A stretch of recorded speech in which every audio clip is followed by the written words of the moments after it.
Hi, welcome to CapeCast. I'm Connie Barron, Public Information Director for the City of Cape Coral. Here is your 3-minute news update for the week of April 25th, 2011. There are a couple of items on the Monday, May 2nd Council agenda of interest. The City Council will be discussing the drawing of the Council district boundaries.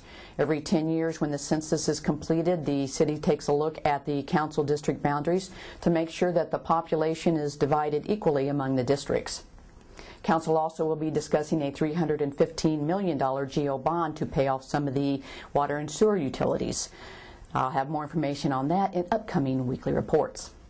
The North Cape paving project is completed. The contractor completed the work on time and within budget. Residents are happy up there. The next project probably will start sometime later this year. Bonnie McFarland, our benefits coordinator, is leaving. She has accepted a position with the Lee County School District, and we wish her luck.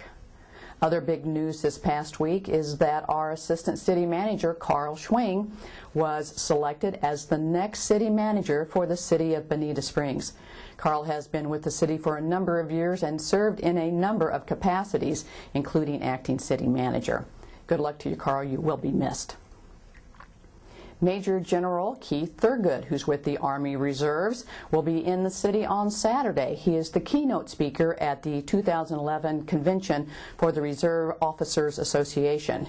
The Army Reserve has selected Cape Coral as the location for a new Army Reserve Center. That building is being built up next to the Veterans Clinic, and it will be under construction and completed in about 3 years.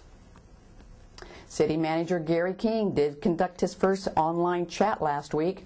He had about 50 comments and he was able to answer about 42 questions. He did have 150 participants, so lots of lurkers. We are going to be doing a video chat very soon. We are testing out some equipment and we expect that to be active and in play maybe in the next week or two. Our next scheduled online live chat is with Mayor John Sullivan. He will be conducting an evening chat session with the community, and that will be on May the 11th from 6:30 p.m. to 8 p.m., so please plan on joining us. The intersection at State Road 78, Pine Island Road, and Del Prado will be closed Sunday night at 8 p.m. until Monday at 5 a.m. for signalization. So be aware of that and watch for the detours. That's your 3-minute update. I'm Connie Barron. I'll see you next time on CapeCast. Have a good week.